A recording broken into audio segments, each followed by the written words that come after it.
Olá, eu desejo que a paz do Senhor Jesus esteja com todos vocês.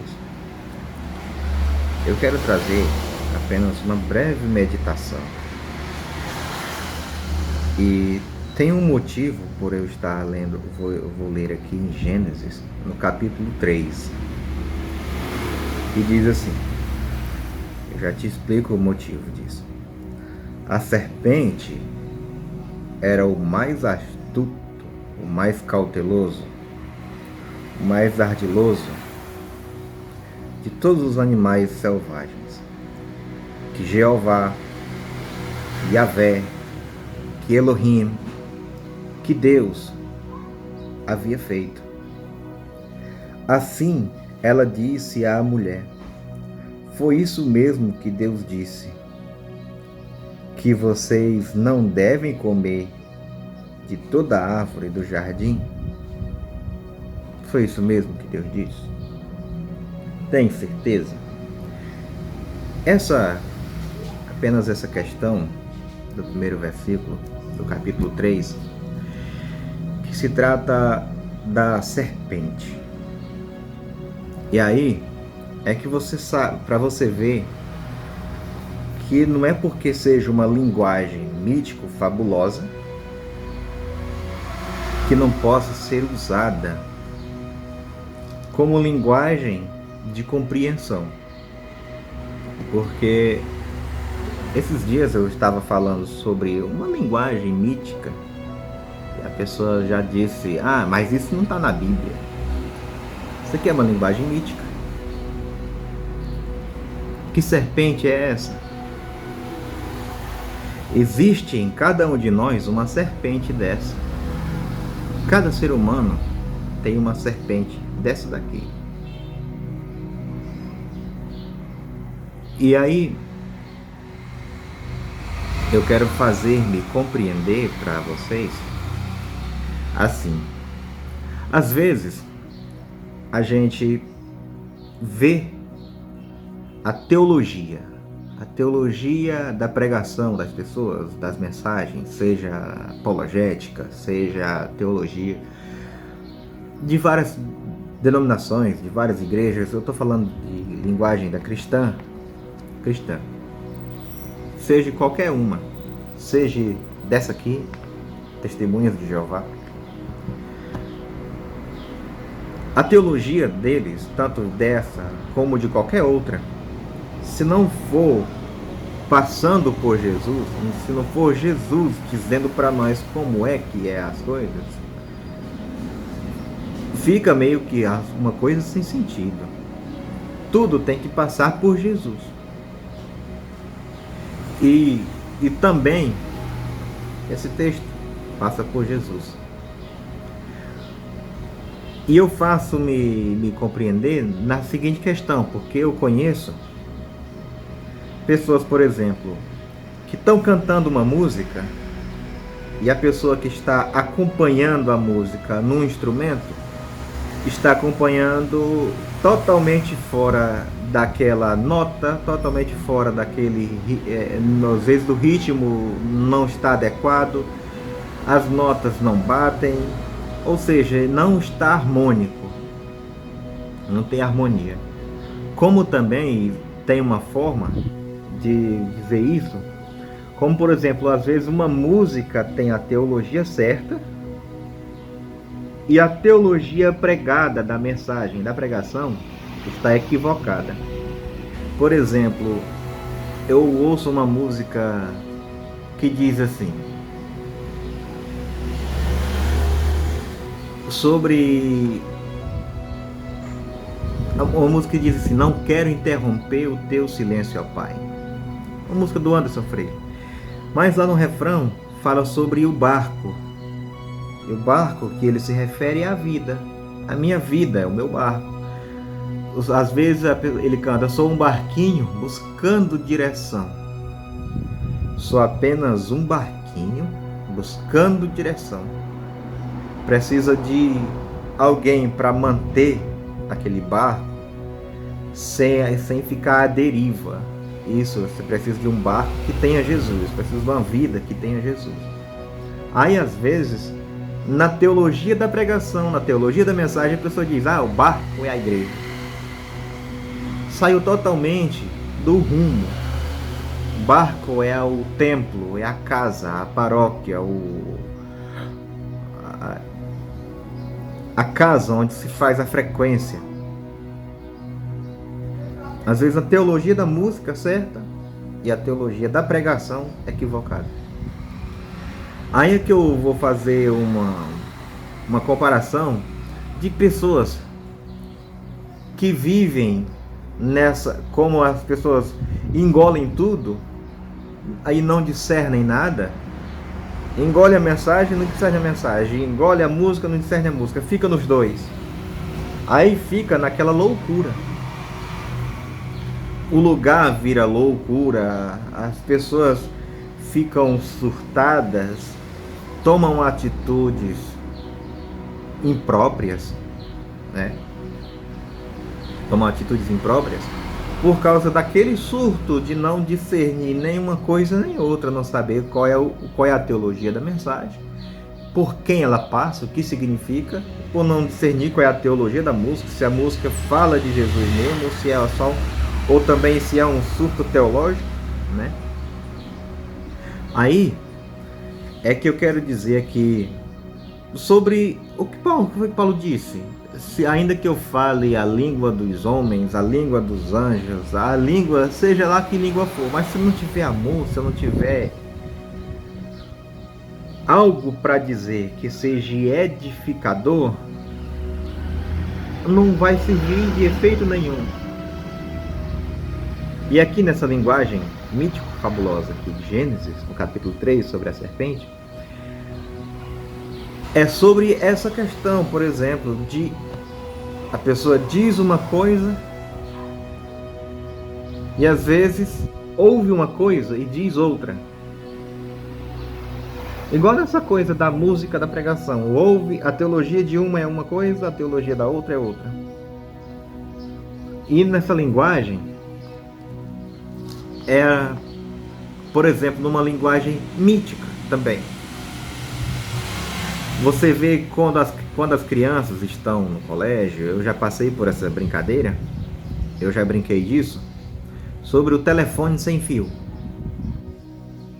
Você ouve uma coisa aqui, a gente não sabe da intenção dos outros, mas na pressa de dizer no ouvido do outro que você ouviu, na pressa diz equivocado. Ou tem gente que na intenção muda só para fazer pela brincadeira.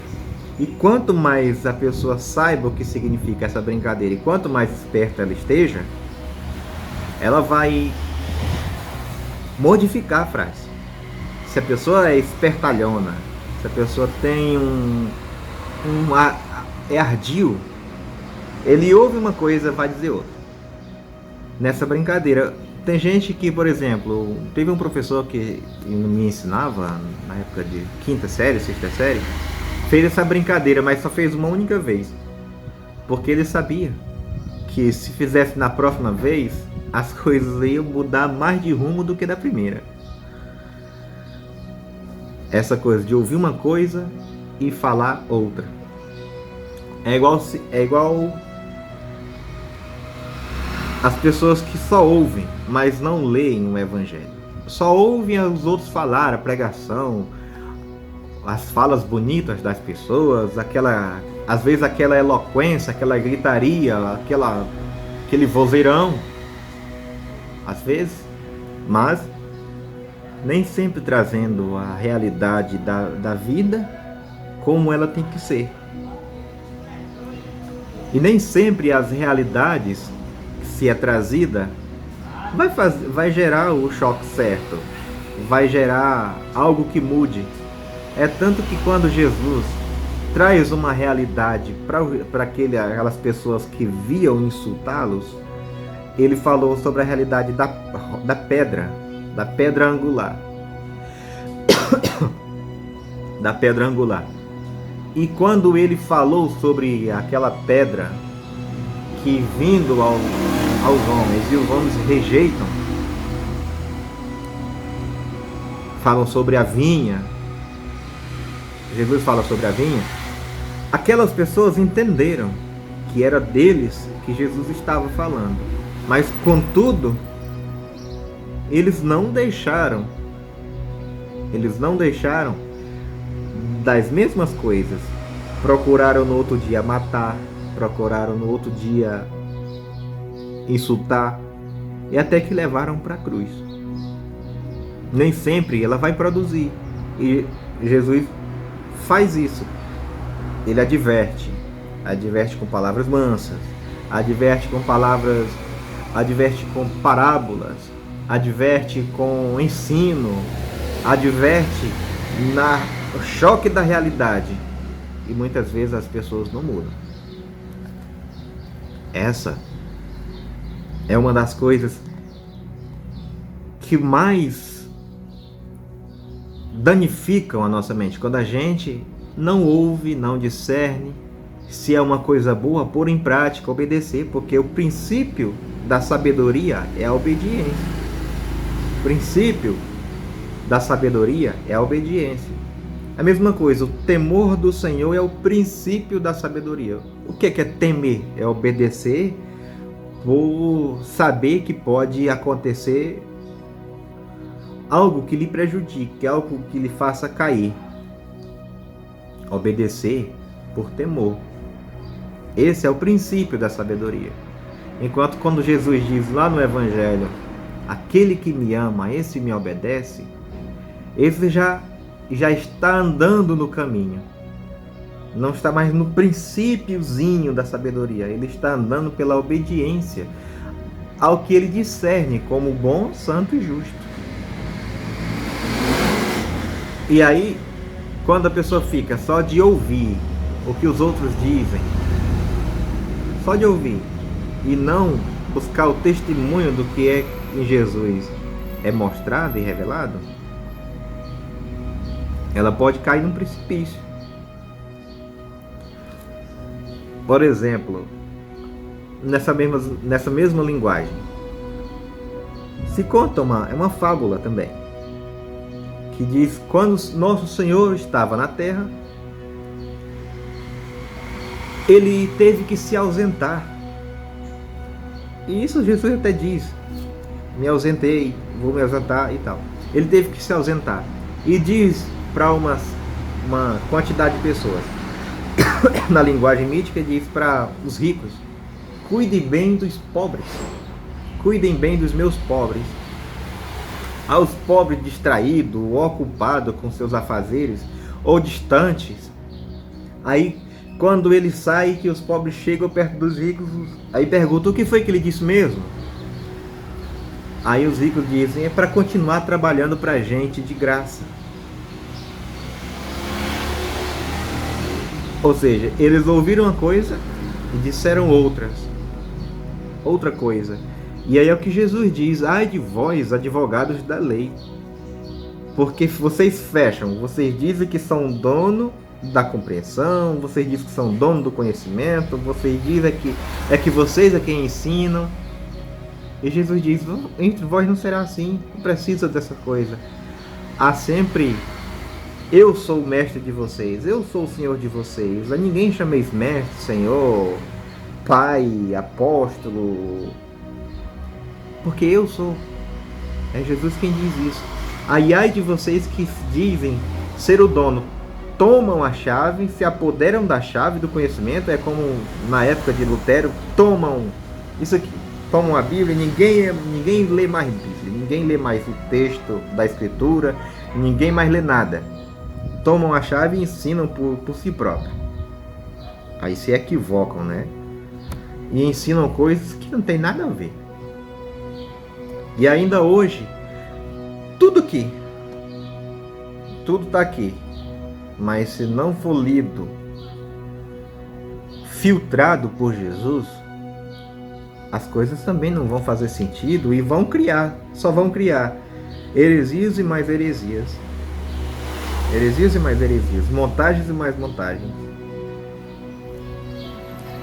E aí, partindo aqui para o final do que eu quero dizer sobre essa serpente aqui, que Se você ler o texto, você vai ver o que aconteceu, é sobre a fase da tentação, em que eu já caí nas tentações, eu já fui enganado pela astúcia da serpente, já fui enganado pela astúcia da serpente.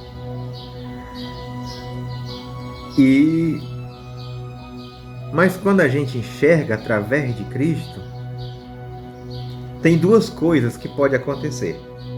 Quando a gente tem um pouco do temor de Deus, mas às vezes a gente se envereda pelo engano. E o que o Senhor faz quando a gente cai nos enganos? Ele tem uma solução. Ele já tem uma solução. Mas ele não quer que a gente caia, porque a gente sofre, a gente padece quando a gente cai no engano. E duas coisas acontecem, ou três, mas uma delas é essa. Aquele que teme ao Senhor, como diz Paulo aos Coríntios, e que ele fala naquela leitura que você faz, muitas pessoas fazem, evangélicos fazem na leitura de 1 aos Coríntios, a 2 aos Coríntios, e o capítulo é 11, verso 23, e seguir, e que ele diz, deixa eu conferir aqui, 1 aos Coríntios, deixa eu ver se é 1 aos Coríntios 11, 23,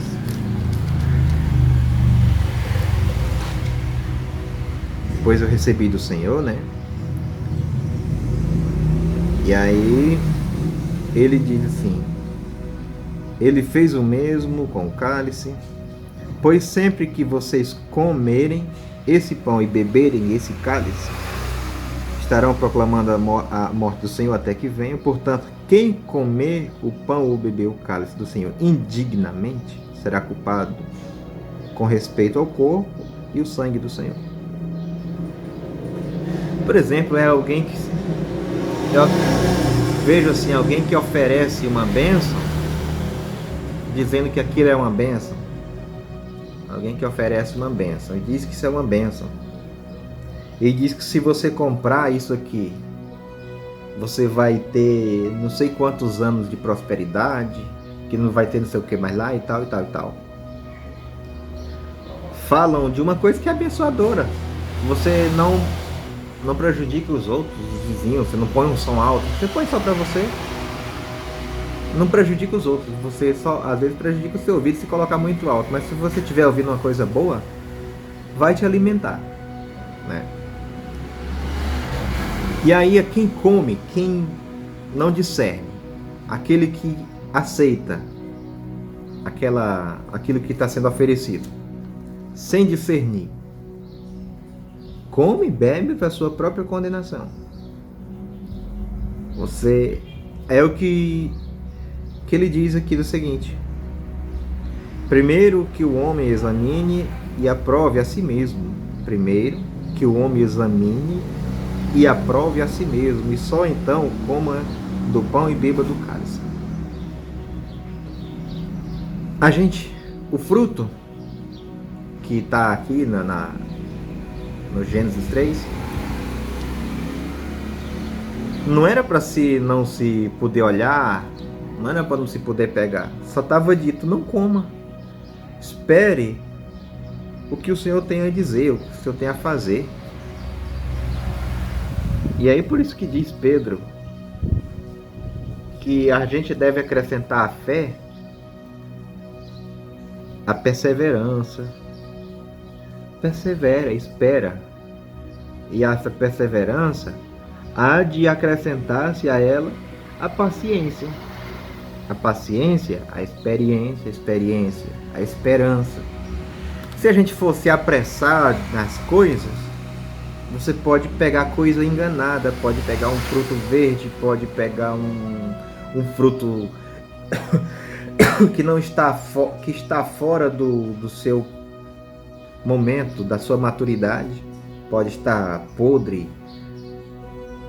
E aí o que Deus quer é que você espere o momento dele dizer o que você tem que fazer, ou de você discernir porque está mais fácil agora de você discernir. Leia o Evangelho, leia os ensinos dos apóstolos, Paulo, João, Tiago, Judas,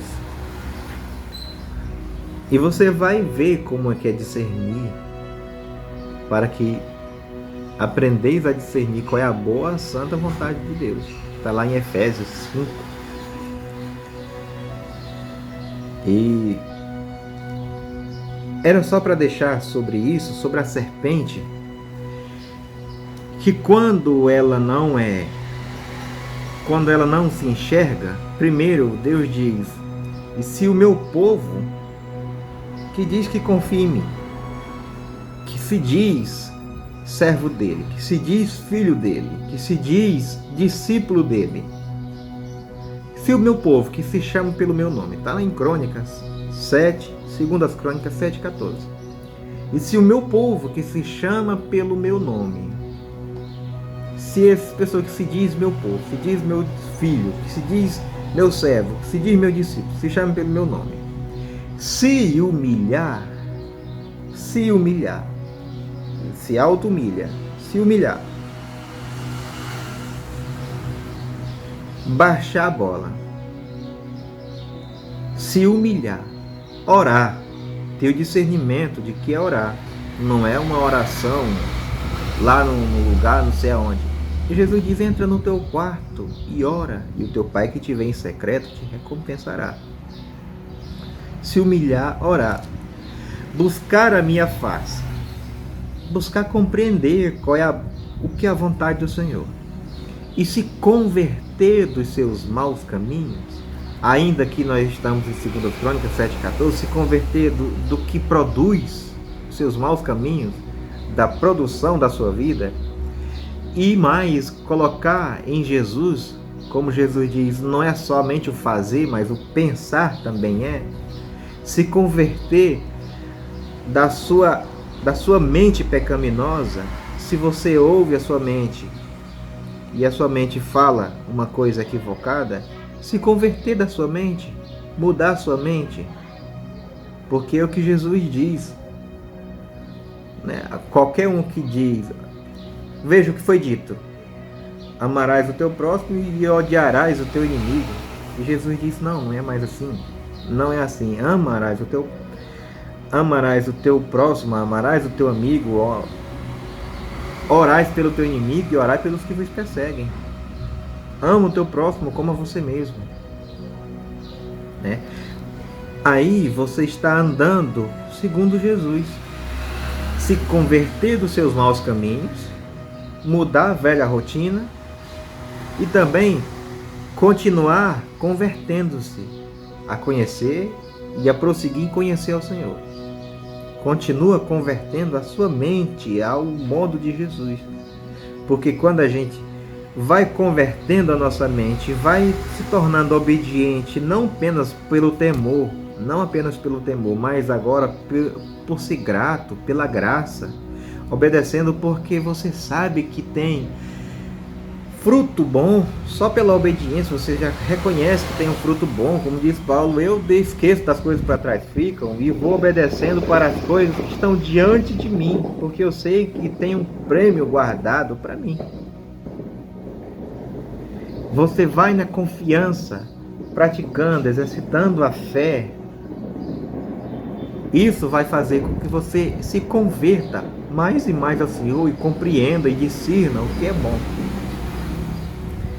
E a outra forma dessa serpente aqui, essa serpente que aconteceu aqui no Gênesis 3, que é aquela que Deus diz: você vai ter que descer. Deus amassa. As pessoas dizem: a gente não deve dar asas à cobra, né? Por isso que Deus não dá asa à cobra. E Deus tem uma lição para a serpente, porque nós temos em nós uma serpente, como eu disse aqui no começo. Temos dentro de nós uma serpente, mas se a gente humilhar essa serpente, se a gente se humilhar,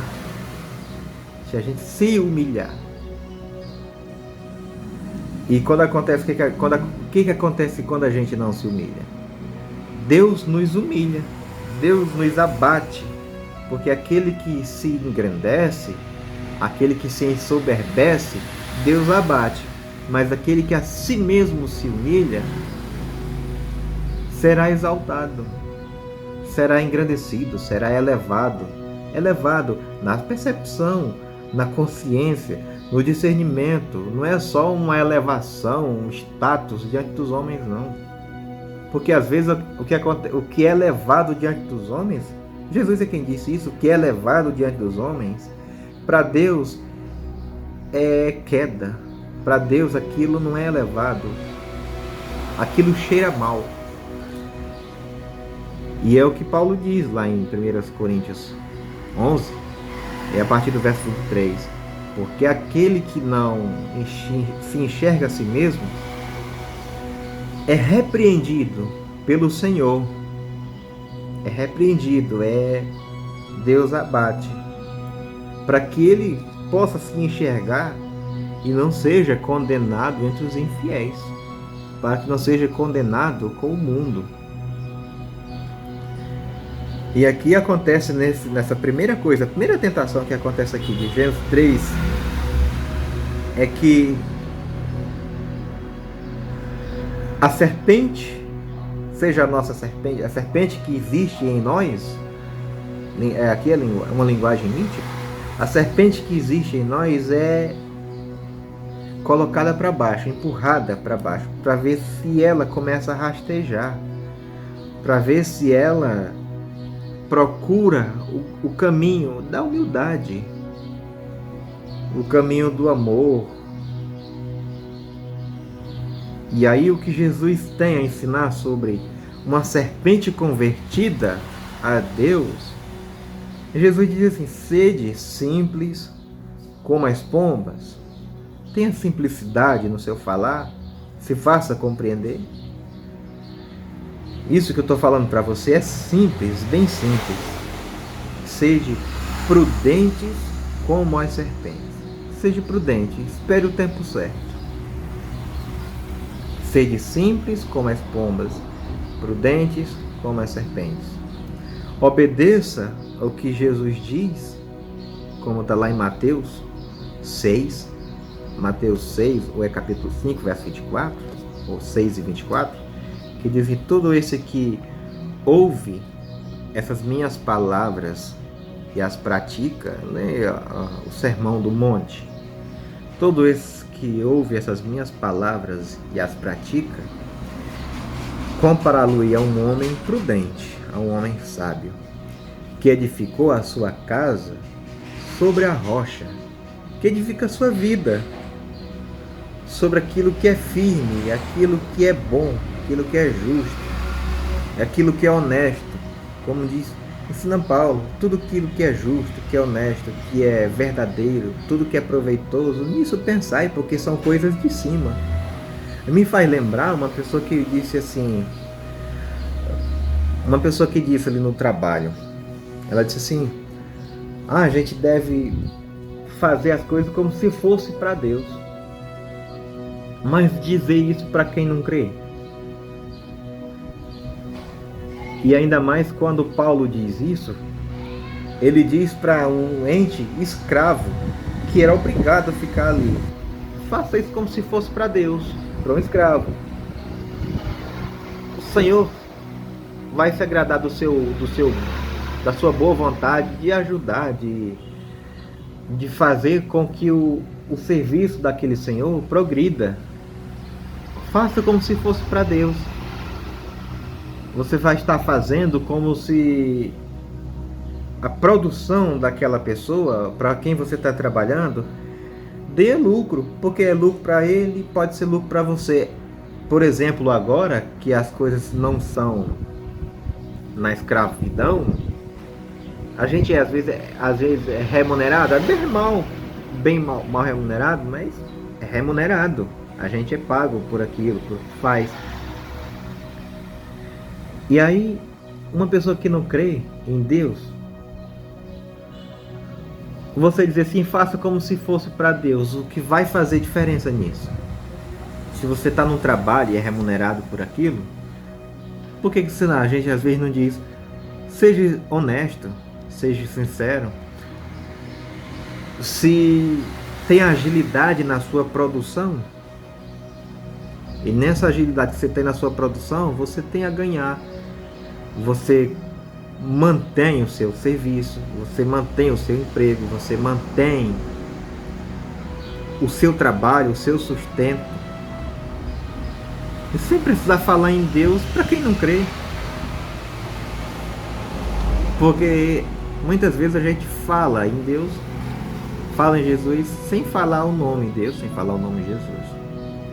E para quem crê, é bom dialogar, falar a respeito de Deus.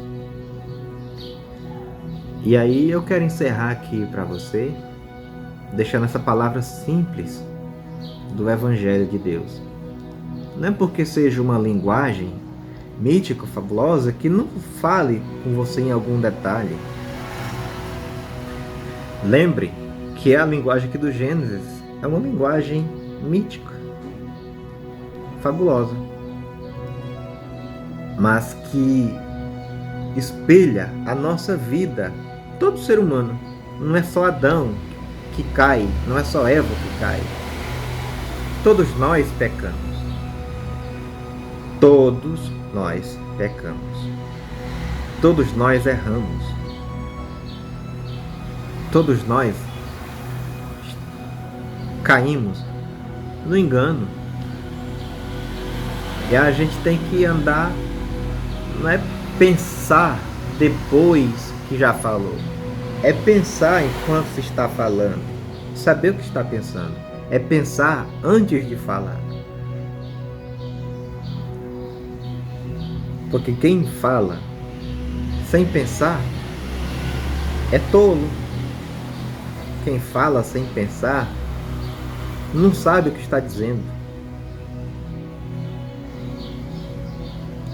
Quem fala coisas sem que ninguém entenda, um monte de palavras que ninguém saiba o que significa, eu não sei o que a pessoa está falando. Paulo diz, vocês falam em línguas? Paulo diz, eu prefiro falar 5 palavras no idioma de cada pessoa, das pessoas que estão ali. Prefiro falar 5 palavras compreensíveis, discerníveis, que façam as pessoas entender o que eu quero dizer, do que falar 1000 palavras ou 1000 coisas que não sejam discernidas por ninguém. Aí muitas das vezes, essa tal segunda bênção que o pentecostal fala, sempre, a maioria das vezes, não é bênção nenhuma. É distúrbio, é loucura, é insanidade. O que significa novo nascimento? Novo nascimento é conversão. Conversão é o novo nascimento. A obediência pelo temor é arrepender-se dos seus maus caminhos, é obedecer pelo temor. Aí acontece o que diz aqui em Mateus, eu não sei, mas está no Evangelho isso aqui. Acontece com relação a quando Jesus estava falando sobre João Batista.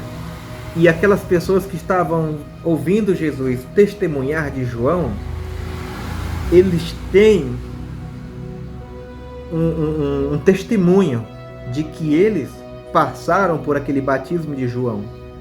Eles têm em si o testemunho de que passaram pelo batismo de João e que agora, se a gente creu no que João pregou, que a gente tem que se arrepender, a gente teve temor, que João veio como uma coisa feroz, veio no espírito de Elias, veio destemido, né? E aí eles, pelo temor, creram na mensagem de João. Enquanto teve aqueles que não creram. E aqueles que não creram tiveram o seu fracasso, porque não creram.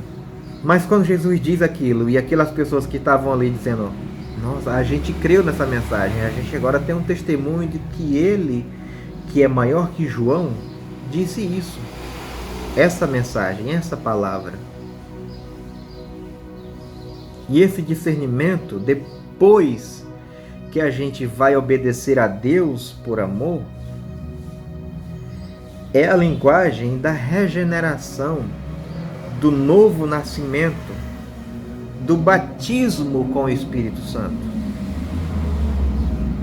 Esse batismo com o Espírito Santo é o falar em novas línguas, mas não é as línguas indiscerníveis.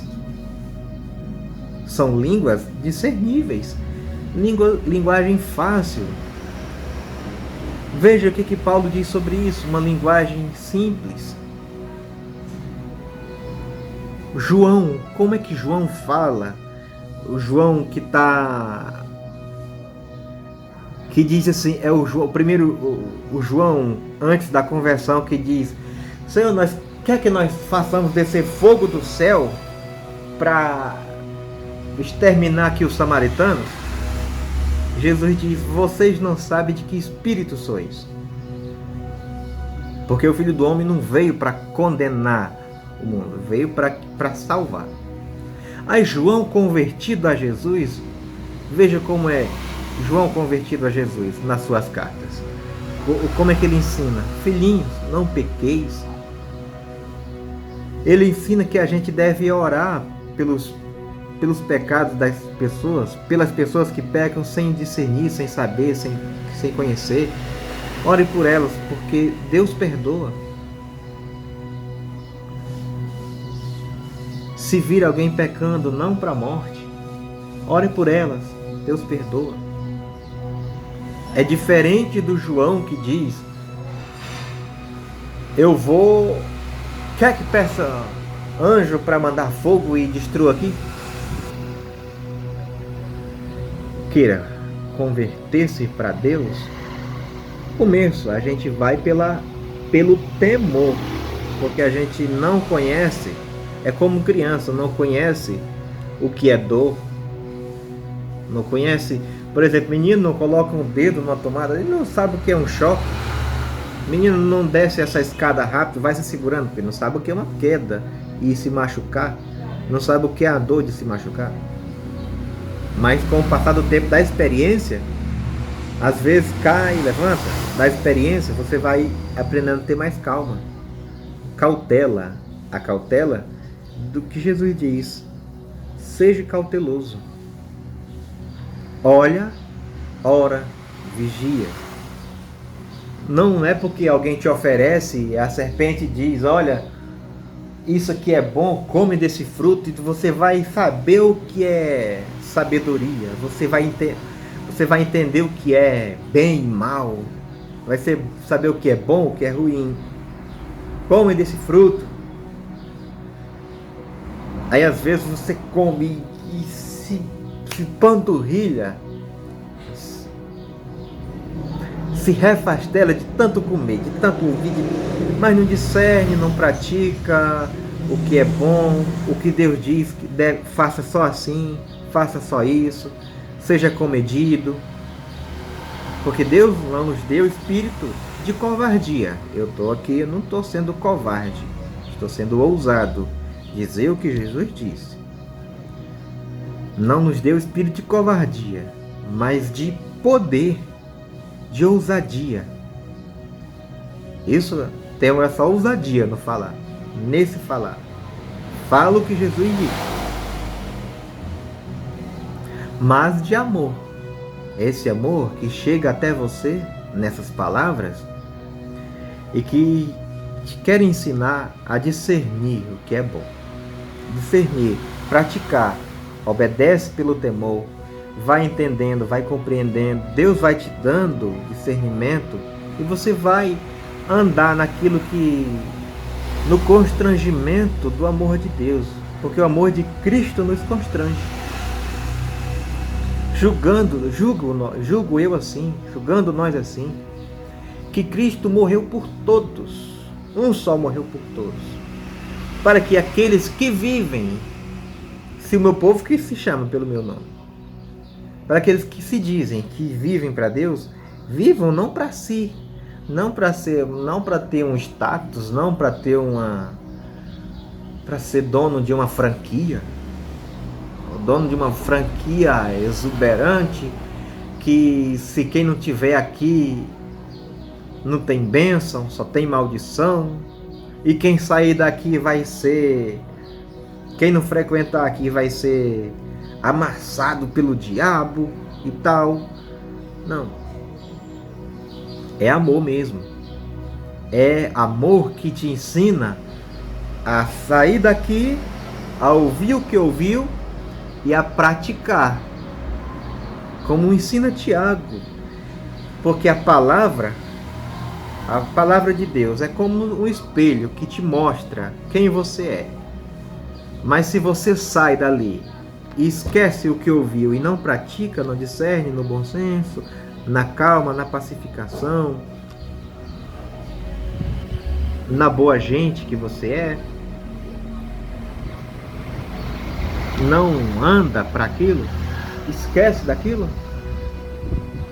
é como diz Pedro, é como a porca que se é lavada e depois volta a se revolver na lama. E é com amor que a gente tem que... Eu falo, e é com o mesmo amor, ou com o temor, depois com amor, que você vai andar praticando a palavra de Deus. Praticando o que Jesus pede de ti. O que Deus pede de ti? Que não seja apenas que pratiques o bem, ames a beneficência e andes humildemente com o teu Deus. E Deus não me deu um espírito de covardia. Ele me deu um espírito de poder, de amor e de moderação. Nessa leveza, nessa cautela, pensando e falando aqui para você. Raciocinando o Evangelho e dizendo aqui para você. Se você não conhece o Evangelho ainda, leia ele. Tenha temor. Pratique com graça, com generosidade, porque aquilo que a gente recebe de graça também dá. Que Deus abençoe a você, a sua família que vai ouvir, de quem ouvir essa palavra. Abençoe a todos nós.